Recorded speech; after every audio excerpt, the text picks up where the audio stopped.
सभी की जय माता की।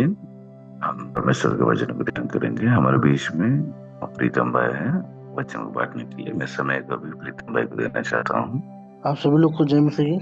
ठीक है, आइए हम लोग वचन को ध्यान करने के लिए हम लोग छोटा सा प्रार्थना करेंगे, फिर हम लोग वचन को ध्यान करेंगे। प्रभु धन्यवाद है सुंदर समय के लिए, सुंदर वक्त के लिए। पिता आपने सुंदर समय दिया, इसके लिए धन्यवाद देते हैं प्रभु। हम प्रार्थना करते हैं आज के सुंदर दिन के लिए प्रभु। जो कुछ भी यहाँ पे जितने लोग हो, इस जो मैं अपने भाई बहन लोग जुड़े हैं प्रभु, आप सब लोग आज के सुंदर दिन में प्रभु आप आशीष कर मदद सहायता कर प्रभु, जिससे आपके नाम महिमा और आपके नाम को ऊंचा उठाने की प्रभु सहायता कर। जो लोग नहीं जुड़े उनको भी प्रभु जुड़ने के लिए, आपके वचन ध्यान करने के लिए, सुनने के लिए प्रभु, और ऐसे जीवन में आगे बढ़ने के लिए सहायता कर। पिता पवित्र आत्मा आप मुझे भी मदद कर बताने के लिए, जो कुछ भी वचन प्रभु आपके अनुग्रह में, आपके महिमा में होकर के बोलने के लिए प्रभु आप मदद कर। सारे विषय को प्रभु आपके हाथ में देते हुए प्रार्थना जीव करता प्रभु इस मसीह के पवित्र और मीठे नाम से मांगते हैं। ठीक है, आज हम लोग देखेंगे नारायण वामन तिलक के बारे में। इसमें हम उनके बारे में हम लोग थोड़ा हिस्ट्री में हम लोग देखेंगे। तो हम लोग पहले इसमें पहले छोटा सा एक वचन यहाँ पे दिया है, हम लोग जब पढ़ेंगे यहाँ पे परमेश्वर लोगों को, यानी परमेश्वर लोगों को क्यों बनाया। इसमें लोग उत्पत्ति 6 का 5 पढ़ेंगे, 6 अध्याय का 5। वहां पे देखेंगे, वहां पढ़ेंगे, वहां पे वचन कुछ इस प्रकार लिखा कि परमेश्वर ने देखा कि मनुष्य की दुष्टता पृथ्वी पर बढ़ गई है और उनके मन में, उनके विचारों में कल्पना जो उत्पन्न होता है, निरंतर बुराई होता है। तो हम लोग यहाँ पे ये क्या कर सकते हैं, ये वचन जो स्टार्टिंग में हम लोग क्या कर सकते हैं, देखते हैं कि परमेश्वर ने मनुष्य को बनाया।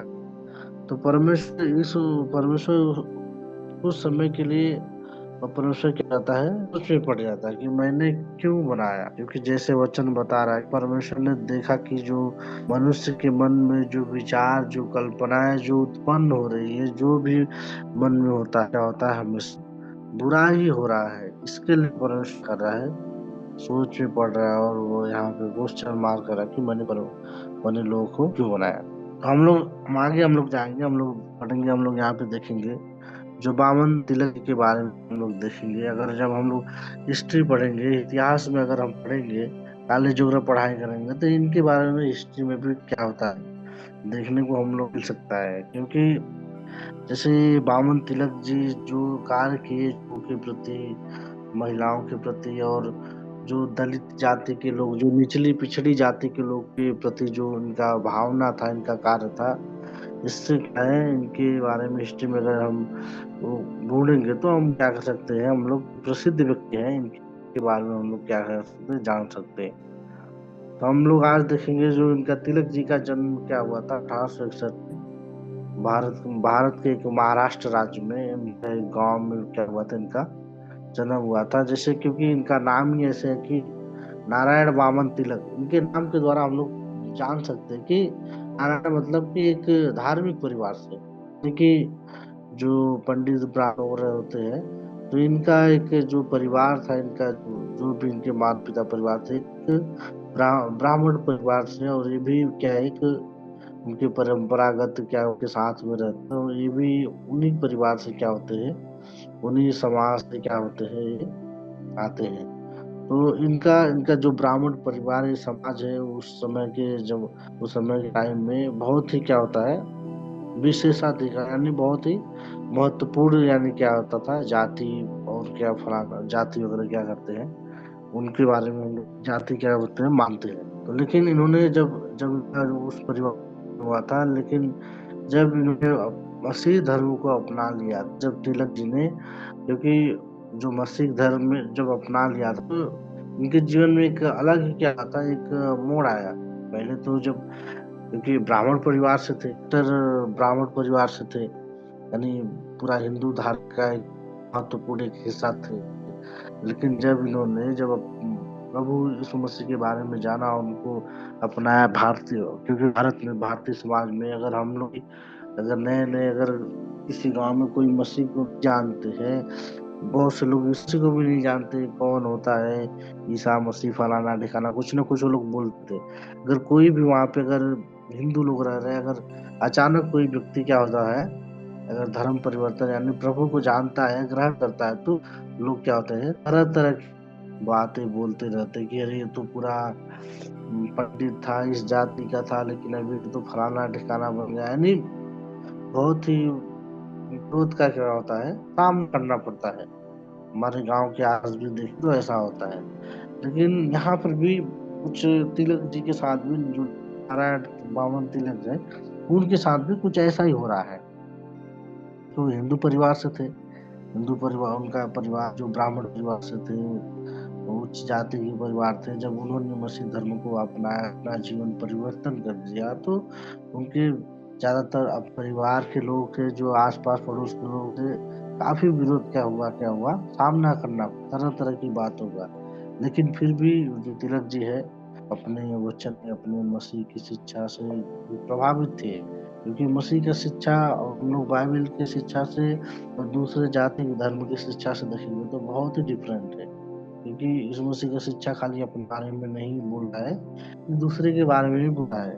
कि हमको, जैसे हम लोग पढ़ेंगे नहीं में, तो वहाँ तो आगे आगे बताता है कि अपने सारे मन प्राण से परमेश्वर से प्रेम करना, अपने समान अपने पड़ोस से प्रेम करना। ये शिक्षा हम लोग क्या कर सकते हैं, खाली बाइबल के अंदर ही पा सकते हैं। जैसे गांधी जी के बारे में आप देखेंगे तो जैसे गांधी जी ने भी बोला, अगर कोई तुमको एक गाल पे चाटा मारे तो दूसरा भी अपना फेर देना। यानी ये सब जो शिक्षा है सारे बाइबल से क्या है, रिलेटेड है, इसमें कुछ अलग डिफरेंट है। तो इसकी वजह से हम लोग क्या कर सकते हैं, तो इस शिक्षा को क्या कर सकते हैं हम लोग यहाँ पे देख सकते हैं।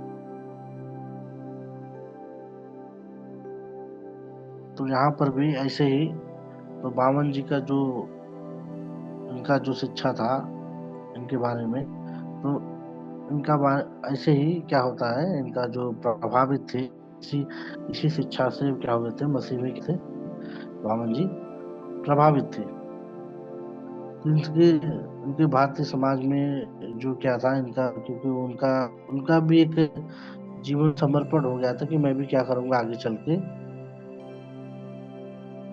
उनका कहना था कि मैं अपना जीवन क्या करूंगा, एक दूसरों की सेवा के लिए क्या कर दिए, समर्पित कर दिए थे कि मैं भी क्या करूंगा, अपना जो उनका विशेष भी जीवन बचा है वो क्या करेंगे, दूसरों की सेवा के लिए उनको समर्पित करना था। दूसरों की सेवा में वो जो उनका जीवन था उसको लगा था। इसलिए वो क्या थे, जो तिलक जी थे, प्रभु की शिक्षा के लिए, और जो बाइबल जो भी शिक्षा था मसीह का, उसमें क्या तो पूरा समर्पित हो गए थे। इसलिए वो प्रेरित थे, इसकी वजह से वो क्या क्या किए थे, मसीह धर्म को, और जो अपना जो जो धार्मिक परिवार से थे, ब्राह्मण परिवार से, उसको छोड़ करके मसीह को क्या किए थे, अपना लिए थे।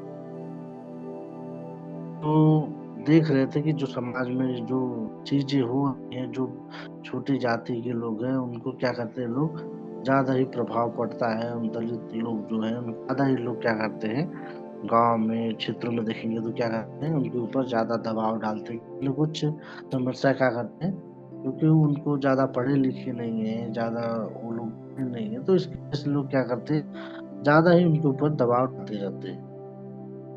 तो हम लोग इसलिए वो क्या किए थे, उन लोग को उनके कार्य में क्या हो गए थे, जुट गए थे।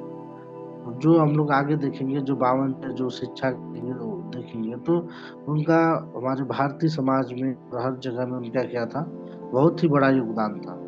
शुरुआत जीवन में उन्होंने क्या किया था, मसीह प्रचार आंदोलन में, जो जहाँ पे प्रभु का सेवा हो रहा था, जहाँ पे प्रचार हो रहा था, उन जगहों में भी वो क्या हुए थे, शामिल हो गए थे।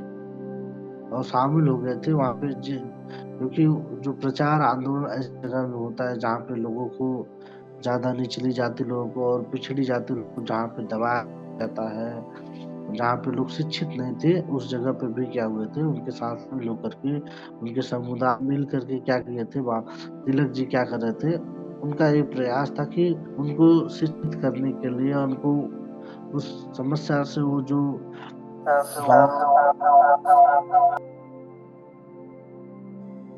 गांव में जो विरोध हो रहा है, उस विरोध से क्या करने के लिए, उनको बाहर निकालने के लिए, उनको उनको प्रेरित करने के लिए, उनके उनके मन में क्या एक अभिलाषा, उनके मन में होता है, उत्पन्न होता है। वो लोग क्या, अमन जी, तिलक जी है, उनका एक था कि उनके लिए क्या करने लगे, उनको लिए शिक्षा के लिए एक स्कूल खोला जाए, स्थापना किया। स्कूल खोलने के लिए क्या करते हैं, वो एक योजना बनाते, सशक्तिकरण करते कि उनके जीवन के लिए एक स्कूल, और जो परिवार के लोग हैं, जो बड़े लोग हैं, उनके लिए इच्छा करने के लिए, उनको शिक्षित करने के लिए। क्योंकि पिछले, अगर हम कुछ साल पहले देखेंगे तो जो गांव में होता है, जो पिछली जाति के लोग होते हैं, ज्यादा निचली जाति के लोग ज्यादा स्कूल में पढ़ाई नहीं कर पाते हैं, उनका शिक्षा नहीं हो पाता है, फाइनेंशियल यानी कुछ न कुछ कारण करके, क्योंकि ज्यादा ही पिछड़ी जाति के लोग हैं। तो तिलक जी का ये मानना था कि हम लोग क्या, मैं क्या करूंगा कि उनको शिक्षित करने के लिए, उनके लिए स्कूल खोलने के लिए, उनको प्रेरित करने के लिए, जो भी जितने भी गांव समाज में जो पिछड़ी जाति के लोग थे, उनका मसीह प्रचार आंदोलन में और जगह जगह लोगों को जानने के साथ यही कार्य था कि लोगों को, उनका प्रयास था कि लोगों को बाहर निकलने के लिए। क्योंकि पिछले समय में हम देखेंगे तो महिला के ऊपर क्या हुआ था, ज्यादा शोषण होता था। क्योंकि जब कुछ न कुछ प्रथा चला करके क्या करते थे, अगर जब पति मर, सती प्रथा कुछ समय पहले चल रहा था कि जब पति मर जाता था तो पत्नी को भी क्या होता था, जिंदा उनकी चिता करके जला दिया था। इस प्रथा में ऐसे जो, और जो शोषण करने का कुछ तरीका था, उनको दूर भगा देना या कुछ उनको दासी के रूप में काम कराना, पिछड़ी जाति के लोगों को, महिलाओं को, तो इन सब सारी चीजों से बाहर निकालने का उनका प्रयास था कि उनको शिक्षित करे। और उनका एक, क्योंकि उनके खिलाफ एक बुलंद आवाज करने के लिए, एक वकालत करने के लिए भी वो क्या किए थे, बावन तिलक जी ने प्रयास किया। एक वकालत यानी वकील रूप में बन करके खड़ा करके उनका मानना था कि समाज में जितनी भी महिला हो, पुरुष हो, चाहे छोटी जाति के हो, चाहे जाति के हो, सब क्या है, एक समान है। सब लोग एक समान है, सबके साथ एक जैसा व्यवहार करना चाहिए, साथ सबके साथ क्या करना चाहिए, रहना चाहिए। क्योंकि उस समय में महिलाओं का शोषण ज्यादा ही होता था, इसलिए उनको स्थिति को सुधारने के लिए भारतीय समाज में उन्होंने क्या किया था, बाबा तिलक जी ने एक वकालत भी की थी। उनका इसी वकालत की वजह से उनका जो बात था, जो विवाद, इसको क्या एक क्रांतिकारी के रूप में बन गया। उनका एक योजना एक बन गया कि हम क्या करेंगे, अब सबको एक समानता दिलाएंगे, एक तरीके से लेके क्या करेंगे, हम लोग चलेंगे। तो जैसे हम लोग बाइबल में भी हम लोग यहाँ पे देखेंगे तो यानी एक समान, यानी कि परमेश्वर ने जैसे मनुष्य पति को जो अधिकार दिया है, यानी कि एक दूसरे का आदर करे, रिस्पेक्ट करे, एक दूसरे के बात को मान करके आप चलने के लिए। तो बावन जी का इन्हीं, इन सब जो तिलक जी है, इन सब सारे शिक्षाओं सुन करके उन लोगों को छुड़ाने के लिए, उन लोग जो ऐसे समस्या में थे, गरीबी में थे, जो उत्पीड़न में थे, वो बाहर निकालने का उनका एक प्रयास था कि जो महिलाओं का शोषण और उनके लिए जो शिक्षा की व्यवस्था, और उनको ऐसे समाज से बाहर निकालना, उनको समानता, वकालत दिला करके एक, एक हमारे जैसे एक सभी लोग के आम जीवन जैसा जीने के लिए उनका प्रयास था कि वो क्या करने के लिए, जाने के लिए, और ऐसे लोगों के लिए उनको बाहर निकालने के लिए। लेकिन फिर वकालत के दौरान जो उनके जीवन काल के दौरान क्या हुआ था, जो नारायण, जो तिलक जी के बारे में जो भी, जो उनका यही कहा था, जो मसीह में या छोटे जात लोग हुए, उनको विरोध का सामना करना ही पड़ा। फिर भी इसके चुनौतियों के बावजूद भी क्या किया, उन्होंने अपने आप को कभी हार नहीं माना। अपने मिशन में जो भी उन्होंने, जो मिशन किया था, जो शुरू किया था, उसमें हमेशा डटे रहे, उससे पीछे कभी नहीं हटे।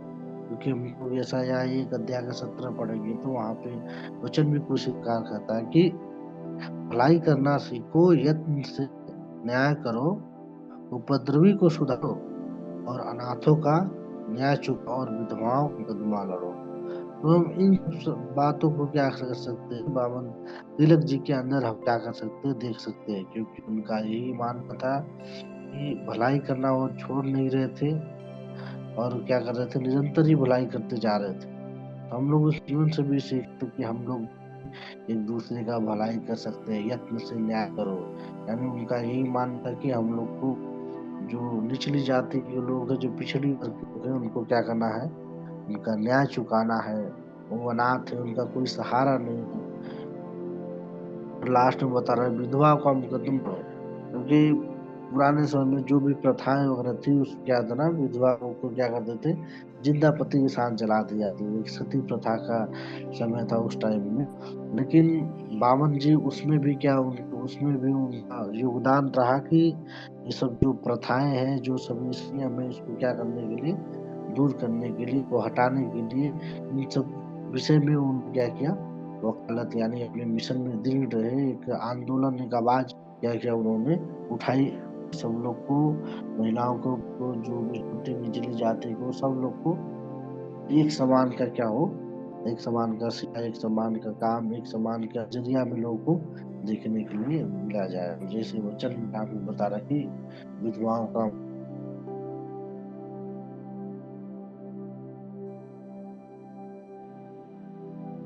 विवाह है एक दूसरे के प्रति, उन्होंने सेवा का जो भी अपना उत्पन्न किया था, जो एक योजना बनाया था, उसके प्रति वो क्या लिखते हैं, एकदम डर होकर के अपने काम में आगे करके आगे बढ़ते रहे। तो हम लोग को यही वचन था, हम लोग उनके जीवन से कुछ बातों को हम लोग सीख सकते हैं, जैसे उनकी बातों के उनके जीवन से, और हम लोग इसमें भी सीख सकते हैं कि जैसे शिक्षा के प्रति उनका एकता क्या था, एक प्रतिबद्ध था। यानी उनका मानना था कि सभी को, सभी लोग एक विशेष रूप से, सभी लोग को विशेष रूप से, और लड़की के लिए, और जो जितनी छोटी जाति के लिए स्कूल, शैक्षिक स्थान जो भी है, उनको ये योजना था कि उनको स्थापित करने के लिए उन्होंने प्रयास किया, और गरीब लोग हैं उनको बचाने के लिए क्या किया उन्होंने, सहायता किया, मदद किया। तो जैसे वचन में हम लोग पढ़ेंगे ना, समान अपने पड़ोसी से प्रेम करना, यानी जब अपने समान अपने पड़ोसी से प्रेम करेंगे तो उनके बारे में भी ख्याल रखेंगे, उनको भी बाहर निकालेंगे, उनको भी देखेंगे। इसलिए प्रभु यीशु मसीह बोलता है कि नया नियम में कि हम अपने समान, यानी जैसे अपने शरीर से, प्राण से प्यार करते हैं, यानी दूसरे के प्रति भी हम लोग को क्या होना चाहिए, चिंतित होना चाहिए। और जो कमजोर जाति के लोग हैं, जो शिक्षा में कमजोर है, जो निचले लोग हैं, उनके बारे में भी क्या करना चाहिए हमको, जहाँ तक हमको मौका मिले, अवसर मिले, उनके साथ क्या होना चाहिए, अवसर मिले, हमको मदद करने से पीछे नहीं हटना। तो इन बातों, इसमें हम लोग क्या यहाँ पे सीख सकते हैं बावन के लिए, जो उनके जीवन से, कि एक दूसरे के प्रति, उनका जो गरीबी के प्रति, और जो ऐसे समाज के प्रति लड़ना और शिक्षित करना, उनका काम जो भी शुरू किया था उसको योगदान के साथ उसको पूरा करते रहे। और दूसरा दूसरा बात हमने आपको सीख सकते हैं कि सामाजिक न्याय के लिए लड़ना, यानी समाज के लिए भी वो क्या थे, लड़ रहे थे, जो उनके लिए, समाज के लिए, और जो ऐसे लोग हैं उनके लिए एक वकालत का काम कर रहे थे। तिलक जी एक वकालत के काम से, दृष्टिकोण से क्या कर रहे थे, अपने सारे विचार और उन लोग के विचारों का, छोटी जाति के लोग हैं उनको चुनौतियों में क्या करते थे, साथ दे रहे थे। तो हम लोग भी ऐसे समय में और ऐसे जगह में अगर ऐसे वो है, तो हम लोग भी क्या कर सकते हैं, उनके साथ खड़ा हो सकते हैं। क्योंकि जैसे हम लोग बाइबल में ना, एक विधवा स्त्री रहती है, तो क्या करती, बार बार अपने मुद्दे के पास जाती है, बोलती है कि देखो हमारा पड़ोसी हमसे झगड़ा करता है, हमारा क्या करो, न्याय चुकाओ। लेकिन वो लास्ट में क्या करता है, जो न्यायी रहता है वो किसी का डरता नहीं, लेकिन फिर भी बोलता है कि मैं क्या करूंगा, इस विधवा का न्याय जरूर चुकाऊंगा। तो यानी परमेश्वर क्या करेगा, जरूर ही हम, और सबका क्या करेगा, वो कुछ न कुछ योजना, कुछ न कुछ हमका, सबका क्या करेगा, उद्धार करेगा, हमको अलग ही तरीके से क्या करेगा, हमको लेके जाएगा। और यहाँ पे तीसरी बात को हम लोग सीख सकते हैं कि सांस्कृतिक अंतर को पाटना, यानी उनका मानना था कि जो समाज में है, और जो निचली जाति के सब लोग को क्या है, एक के संदर्भ में, एक अनुकूल जीवन जीने के लिए उनको एक भारतीय संस्कृति की, और जो उनका जो शिक्षा है, सबको शिक्षा समान मिलना चाहिए, और और सब लोग को एक समान देखना चाहिए, एक समान ही शिक्षा, और आगे बढ़ने के लिए पति पत्नी को, यानी सबको एक समान, यानी एक वकालत के रूप में भी क्या किया उन्होंने, काम किया। तो सब लोग को उनका यही मानना था कि हम लोग, सब लोग जैसे भी समुदाय, चाहे बड़े जाति के लोग हो, चाहे छोटे जाति को, सब लोग क्या है, एक समान है। तो एक समुदाय, एक नजरिए से देखने के लिए, और उनके साथ जो जीवन जीने के लिए, आगे बढ़ने के लिए उनका ये योगदान रहा। तो हम लोग बावन जी का हम लोग यही सीख सकते हैं आज का यही वचन था। वचन में परमेश्वर क्या करे, आप सभी लोग को क्या करे, आशीष करे। मैं अगला समय सर को देना चाहूँ। ओके, थैंक यू प्रीतम। परमेश्वर आशीष करे। हम आखिरी दुआ करके सारा खाना खत्म करेंगे। सभी आंखें बंद कीजिएगा। पहला खुदा परमेश्वर पिता, इस सुंदर समय के लिए धन्यवाद करते हैं। हमारे जीवन में आपने किए हुए हर एक भलाई के लिए धन्यवाद प्रभु जी। कई सारे भक्तों के द्वारा हमारे जीवन को आपने एक अच्छी सफलता की ओर लेकर जा रहे, इसलिए धन्यवाद। कई सारे लोगों के जो गवाह हैं वो हमारे लिए बादल के जैसे छाया बनकर प्रभु हमें आगे बढ़ने में, हिम्मत देने में, आत्मिक जीवित में प्रभु आपके लिए रोशनी बनकर खड़ा होने में मदद करते, इसलिए धन्यवाद। कोटि कोटि स्तुति करते हैं। यहाँ पर जितने भी लोग जुड़े हैं उन सबको आप आशीष करें, उनके सेवकाई, उनके परिवार, उनके व्यक्तिगत जीवित को आशीष करें प्रभु यीशु मसीह। उनके हर कामों में आज सफलता पूर्वक दिन को काटने के लिए मदद करें प्रभु यीशु मसीह। किसी के साथ कोई प्रकार का दिक्कत ना रहे, वैसे प्रभु यीशु मसीह हर परेशानी से पहले से ही आप दूर करके उनके हर रास्ताओं को आज सरल कीजिएगा। सारी प्रार्थना यीशु मसीह के मधुर नाम से विनती करते हैं पिता, आमीन।